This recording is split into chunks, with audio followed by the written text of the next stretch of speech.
دوسرے درویش کا قصہ۔ دوسرا درویش سنبھل کر بیٹھا اور اس نے اپنا قصہ کہنا شروع کیا۔ اے زمانے کے ستائے ہوئے ساتھیوں، میں ملک فارس کا رہنے والا ہوں۔ اس ملک کے بادشاہ میرے والد بزرگوار تھے۔ انہوں نے میری تربیت کے لیے بڑے ہوشیار استاد مقرر کیے۔ میں 14 برس کا ہوا تو خدا کے فضل سے سارے ہنر جان گیا۔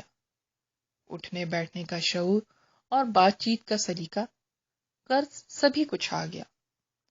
سب سے زیادہ شوق اس بات کا تھا کہ قابل لوگوں کی صحبت میں بیٹھوں اور ملک کے بلند حوصلہ بادشاہوں کے قصے سنوں اور سناؤں۔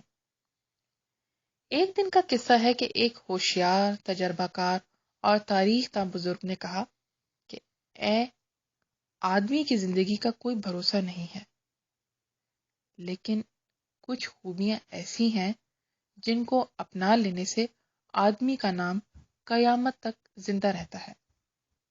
میں نے کہا، یہ بات ذرا تفصیل سے بیان کیجیے جو میں بھی اس سے کچھ سیکھوں۔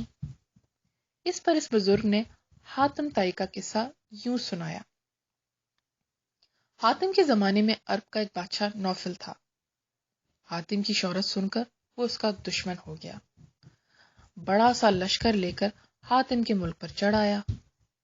حاتم نے سوچا جنگ ہوگی تو بہت سے بے گناہوں کا خون ہوگا، اس کا عذاب میرے نام لکھا جائے گا۔ اس لیے وہ تخت و تاج چھوڑ کر ایک پہاڑ کی کھو میں جا پہنچا۔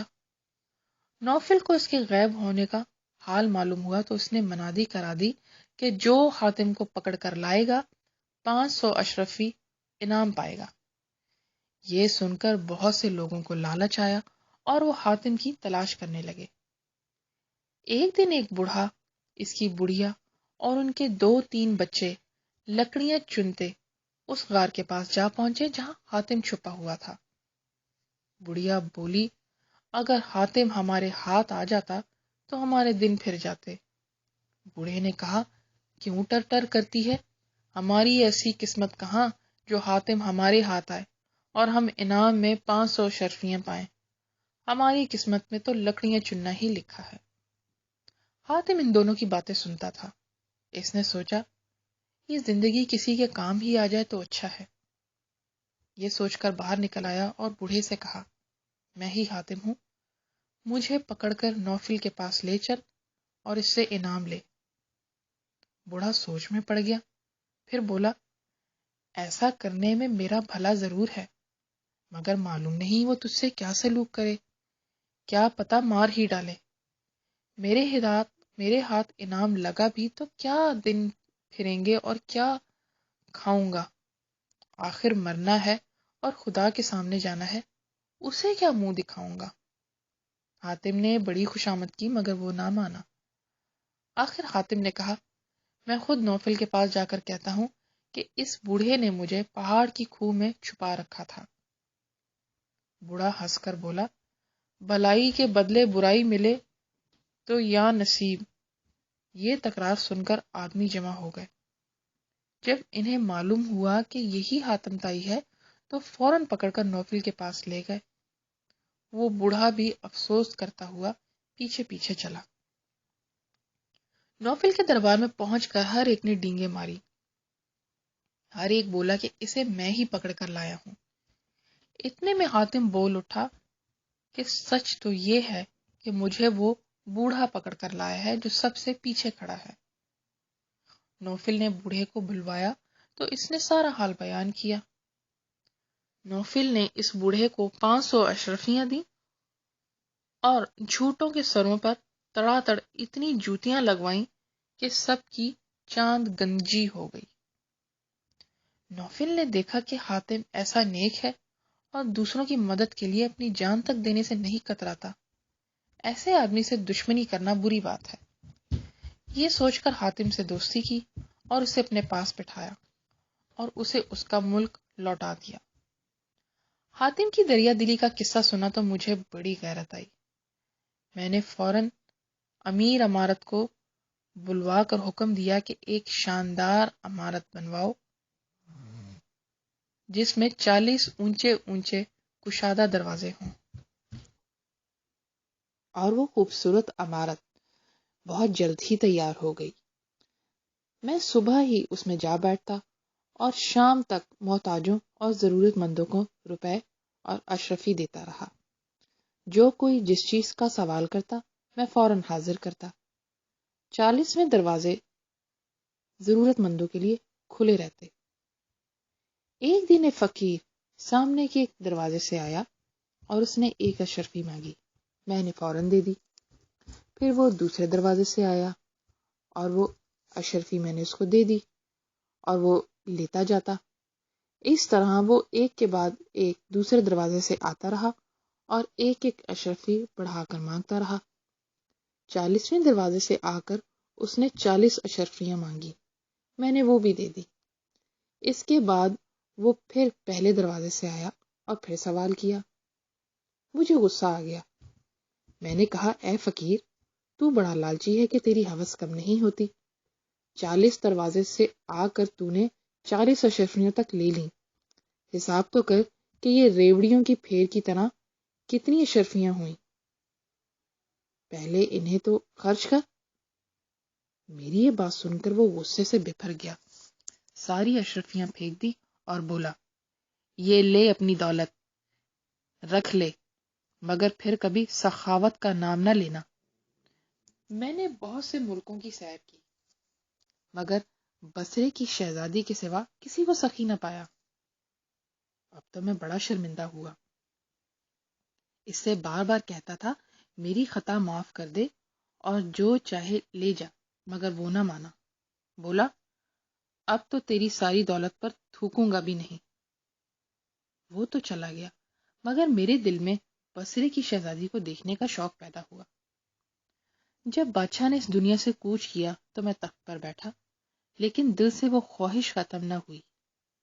ایک دن میں نے سارا کاروبار وزیر کو سونپا اور خود بصرے جا پہنچا۔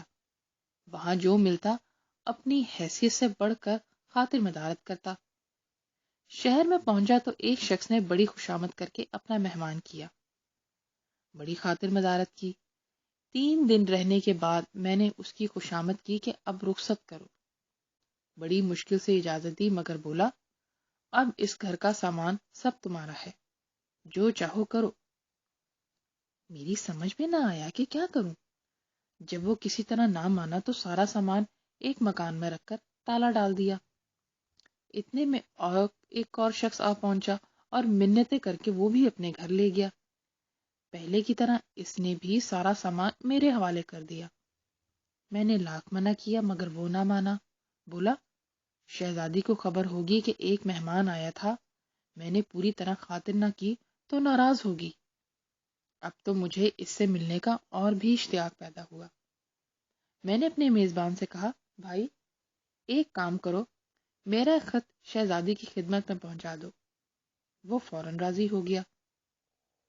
میں نے خط لکھا، اے سخی شہزادی، میں خود اپنے ملک کا بادشاہ ہوں، کسی چیز کی ضرورت نہیں، مگر آپ کی نیک نامی اور سخاوت کا چرچا سنا تو دیکھنے کا شوق پیدا ہوا۔ بھیس بدل کر چل نکلا اور یہاں تک آ پہنچا۔ جو کچھ سنا تھا اس سے زیادہ پایا۔ اب آرزو یہ ہے کہ آپ مجھے اپنی غلامی میں قبول کریں، ورنہ ساری زندگی خاک چھانتا پھروں گا۔ وہ آدمی لوٹ کر آیا اور مجھے محل کی دیوڑی پر لے گیا۔ ایک بوڑھی عورت پردے کے پیچھے میرا انتظار کر رہی تھی۔ اس نے کہا، شہزادی نے سلام کہا ہے اور کہا ہے کہ شادی کرنے میں تو کوئی بری بات نہیں ہے، مگر ایک شرط ہے، اسے پورا کرنا ہوگا۔ میں نے کہا، میں ہر طرح سے حاضر ہوں، بتاؤ وہ کیا شرط ہے۔ وہ عورت بولی، یہاں کے سوداگر ہر سال سامان لے کر ملکوں ملکوں پھرتے ہیں، جب وہ لوٹتے ہیں تو شہزادی ان سب دیسوں کا حال پوچھتی ہے۔ ایک سوداگر نے بتایا کہ وہ ملک کے نیم روز میں پہنچا، وہاں ہر شخص کالا ماتمی لباس پہنے تھا، ایسے لگتا تھا جیسے سارے دیس پر کوئی مصیبت پڑی ہے۔ اس نے ہر ایک سے پوچھا، کیا ماجرا ہے؟ کسی نے جواب نہ دیا۔ ایک دن صبح صبح شہر کے سب لوگ باہر نکل کر ایک میدان میں جمع ہوئے۔ بادشاہ اور امیر وزیر بھی سب کے ساتھ تھے۔ وہاں سب قطار باندھ کر کھڑے ہو گئے۔ ایسا لگتا تھا کسی کا انتظار کر رہے ہیں۔ اتنے میں ایک خوبصورت جوان زرد دبیل پر سوار شور و غل کرتا ہوا وہاں پہ آیا۔ منہ سے کہہ رہا تھا اور نہ جانے کیا کہہ رہا تھا، اور ایک ہاتھ میں تلوار تھی، دوسرے میں ایک چیز تھی۔ ایک خوبصورت لڑکا اس کے ساتھ تھا۔ اس جوان نے لڑکے کو وہ چیز دی۔ لڑکا وہ چیز دکھاتا ہوا سب کے سامنے سے گزرا۔ جو دیکھتا دھاڑے مار کر روتا۔ آخر لڑکا جوان کے سامنے پہنچا۔ اس نے ایک دم تلوار ماری، اس کا سر الگ ہو گیا۔ اس کے بعد جوان ادھر ہی چلا گیا جدھر سے آیا تھا۔ سوداگر نے ایک ایک کی خوشامد کی، مگر کسی نے نہ بتایا کہ کیا بھید ہے۔ اس نے واپس آ کر ملکہ کو سارا حال سنایا۔ تب سے وہ بھی حیران ہو رہی ہے اور جاننا چاہتی ہے کہ کیا ماجرا ہے۔ لہٰذا یہی اپنا حق مہر مقرر کیا ہے کہ جو شخص اس عجیب و غریب واقعے کی خبر لائے گا اسی سے شادی کرے گی، اور وہی سارے ملک کو مالک کا مالک ہوگا۔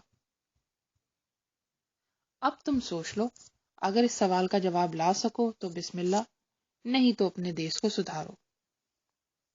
میں نے کہا، میں فوراً ملک نیم کو روانہ ہوتا ہوں، مگر ایک بات میرے دل میں کھٹک رہی ہے، وہ یہ کہ شہزادی کے پاس اتنی دولت کہاں سے آئی کہ جو کوئی اس علاقے سے گزرتا ہے ہر ایک کی ایسی خاطر کرتا ہے کہ بادشاہ نہ کر سکے، اور جب وہ جانے لگتا ہے تو گھر کا سارا سامان اس کے حوالے کر دیتے ہیں۔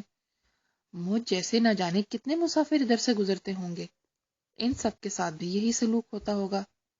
اس طرح تو قارون کا خزانہ بھی ہو ختم ہو جائے، مگر یہ کیسی دولت ہے کہ ختم ہی نہیں ہوتی۔ جواب میں اس عورت نے جو قصہ سنایا وہ یوں ہے۔ اس ملک کے بادشاہ کو اللہ نے 7 بیٹیاں دی تھیں۔ ایک دن 7 بیٹیاں 16 سنگھار کیے، بال بال موتی پروئے باپ کی خدمت میں حاضر تھیں۔ بادشاہ کے جی میں جانے کیا آئی، بیٹیوں سے فرمانے لگے، تمہارا یہ سارا سنگھار اور ساری شان و شوکت ہمارے دم سے ہے۔ اگر تم ہماری بیٹیاں نہ ہوتی تو شہزادیاں نہ کہلاتی۔ یہ سن کر 6 بیٹیاں ایک زبان ہو کر بولیں، جا پناہ درست فرماتے ہیں۔ لیکن یہ بیٹی جو عقل میں سب سے بڑی تھی مگر عمر میں سب سے چھوٹی تھی، چپ کھڑی رہی۔ بادشاہ سلامت کو یہ بات ناگوار گزری۔ انہوں نے غصے سے شہزادی کی طرف دیکھا اور کہا، کیوں بی بی، تم کچھ نہ بولی؟ یہ ہاتھ جوڑ کر بولی، جا پناہ، یہ کلمہ کفر کا ہے۔ جس خدا نے آپ کو بادشاہ بنایا اسی نے مجھے شہزادی کہلوایا۔ اس کی قدرت کے کارخانے میں کسی کا کوئی اختیار نہیں چلتا۔ آپ کے پیروں کی خاک میری آنکھوں کا سرما ہے، مگر نصیب ہر ایک کا جدا ہے۔ اس جواب سے بادشاہ ناراض ہوئے، بولے، چھوٹا منہ بڑی بات، اب اس کی سزا یہی ہے کہ گہنا پاتا جو کچھ اس کے ہاتھ گلے میں ہے اتار لو اور ایسے جنگل میں پھینک آؤ جہاں آدم ذات کا نام نہ ہو، دیکھیں اس کے نصیبوں میں کیا لکھا ہے۔ بادشاہ کے آدمی شہزادی کو ایک ویران جنگل میں ڈال آئے۔ ایک دم میں کیا سے کیا ہو گیا، مگر یہ خدا کا شکر ادا کرتی اور کہتی، تو بڑی قدرت والا ہے، تو نے جو چاہا کیا اور جو چاہے گا کرے گا۔ جب تک نتنوں میں دم ہے میں تجھ سے مایوس نہیں ہوتی۔ اسی طرح 3 دن 3 راتیں بھوکے پیاسے گزر گئیں۔ پھول سا بدن سوکھ کر کانٹا ہو گیا، کندن کی طرح دمکنے والا رنگ ہلدی کا سا ہو گیا، مگر ایک سانس تھی کہ اور جا رہی تھی۔ کہتے ہیں جب تک سانس تب تک آس۔ چوتھے دن ایک فقیر نورانی صورت ادھر سے گزرا۔ شہزادی کے حال پر بہت افسوس کیا۔ اس کی کشکول میں بھیک کے جو ٹکڑے تھے وہ آگے رکھ دیے۔ شہزادی نے کھا کر خدا کا شکر ادا کیا اور اللہ کا بندہ روز یہی کرنے لگا، دن بھر بھیک مانگ کے لاتا، تب شہزادی کو شام کو ایک ٹکڑا میسر آتا۔ اسی طرح دن گزرتے رہے۔ ایک دن فقیر بولا، بیٹی سردی گرمی سے بچنا ضرور ہے، تو ہمت کر کے بنیاد کھود لے، میں دیوار اٹھاؤں گا۔ شہزادی نے زمین کھودی تو بے حساب خزانہ نکلا۔ محلوں کے نقشے بنوائے گئے اور تعمیر کا کام شروع ہو گیا۔